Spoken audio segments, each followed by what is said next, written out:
become a scientist, he gives the world the benefit of his knowledge and unselfishly bestows upon mankind the results of all his labors. Thus, beyond knowledge, there is a further step of use, that is, the right and unselfish use of the knowledge acquired, the application of knowledge to invention for the common weal. It will be noted that the 5 steps or processes enumerated follow in orderly succession, and that no man can become a scientist who omits any one of them. Without the first step of systematic observation, for instance, he could not even enter the realm of knowledge of nature's secrets. At first, the searcher for such knowledge has before him a universe of things. These things he does not understand. Many of them, indeed, seem to be irreconcilably opposed one to the other, and there is apparent confusion, but by patiently and laboriously pursuing these 5 processes, he discovers the order, nature, and essence of things, perceives the central law or laws which bind them together in harmonious relationship, and so puts an end to confusion and ignorance.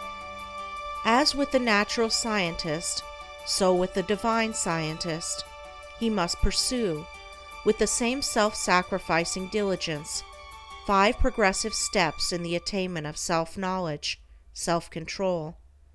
These 5 steps are the same as with the natural scientist, but the process is reversed.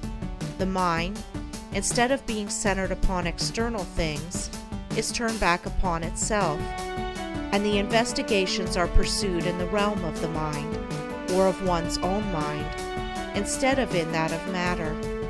At first, the searcher for divine knowledge is confronted with that mass of desires, passions, emotions, ideas, and intellections, which he calls himself, which is the basis of all his actions, and from which his life proceeds. This combination of invisible yet powerful forces appears confusedly. Some of them stand, apparently, in direct conflict with each other, without any appearance or hope of reconciliation. His mind in its entirety, too, with his life which proceeds from that mind, does not seem to have any equitable relation to many other minds and lives about him. And altogether, there is a condition of pain and confusion from which he would fain escape. Thus he begins by keenly realizing his state of ignorance. For no one could acquire either natural or divine knowledge if he were convinced that without study or labor he already possessed it. With such perception of one's ignorance, there comes the desire for knowledge, and the novice in self-control enters upon the ascending pathway, in which are the following 5 steps. 1. Introspection.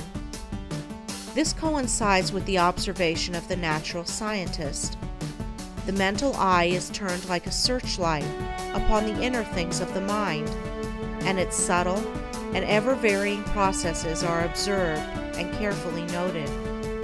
This stepping aside from selfish gratifications, from the excitements of worldly pleasures and ambitions, in order to observe, with the object of understanding, one's nature, is the beginning of self-control. Hitherto, the man has been blindly and impotently borne along by the impulses of his nature, the mere creature of things and circumstances, but now he puts a check upon his impulses, and instead of being controlled, begins to control. 2. Self-analysis. Having observed the tendencies of the mind, they are then closely examined, and are put through a rigid process of analysis. The evil tendencies, those that produce painful effects, are separated from the good tendencies, those that produce peaceful effects, and the various tendencies, with the particular actions they produce, and the definite results which invariably spring from these actions, are gradually grasped by the understanding, which is at last enabled to follow them in their swift and subtle interplay and profound ramifications. It is a process of testing and proving, and for the searcher, a period of being tested and proved. 3. Adjustment. By this time, the practical student of things divine has clearly before him every tendency and aspect of his nature, down to the profoundest promptings of his mind and the most subtle motives of his heart. There is not a spot or corner left which he has not explored and illuminated with the light of self-examination. He is familiar with every weak and selfish point, every strong and virtuous quality. It is considered the height of wisdom to be able to see ourselves as others see us. But the practitioner of self-control goes far beyond this. He not only sees himself as others see him, he sees himself as he is.